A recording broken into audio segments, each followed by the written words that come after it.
You are now unmuted. Hi, thanks for doing this and for taking my question. I am a reporter with the Chronicle of Higher Education, and we've been covering what's happened in Maine with the Trump administration attempting to withhold some funding, although it's now been released through the USDA for the University of Maine system, apparently after a spat between the governor and the president. So I'm curious, do you have any concern that cases like this could bring on retaliation from the Trump administration? I can start. I'm sure all my colleagues have something to add here. No, we signed up not only to become attorney generals of our state, and take that responsibility extremely seriously.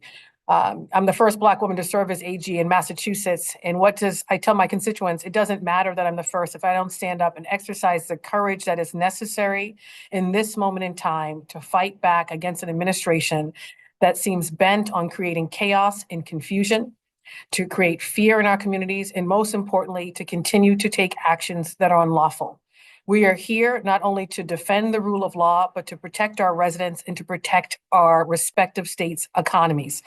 And it's our job to stand up. And we would hope that we could actually collaborate with this administration on addressing educational issues and economic issues in our respective states. But unfortunately, we continue to have to go to court to hold them accountable.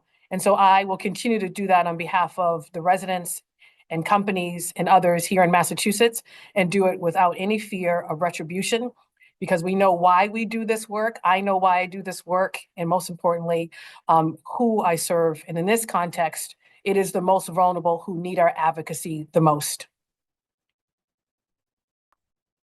Let me also join by saying that in another lawsuit that we brought against the Office of Management and Budget, against a number of federal agencies that sought to pause federal funds, we amended our complaint to add additional federal agencies, but we also sought a motion to enforce when federal agencies unfortunately continued to pause and freeze funds from a number of agencies across this nation.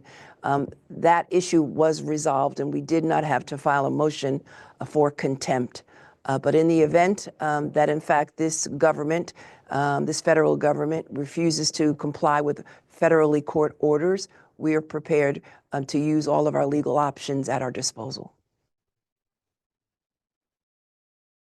Yeah, and I'll just add that we are immovable, relentless, and unapologetic in our commitment to upholding the rule of law. It's not a lot to ask that the President of the United States follow the law and comply with the Constitution. It is foundational. It is part of who we are. This is what we do. And so the President will do what he does. He's unpredictable. He's been reckless and dangerous. And we are not concerned about that. We're concerned about the people that we're protecting, the rule of law that when upheld, ensures that congressional intent is carried out and critical essential services are delivered to the American people. And so we're here yet again, our 8th lawsuit.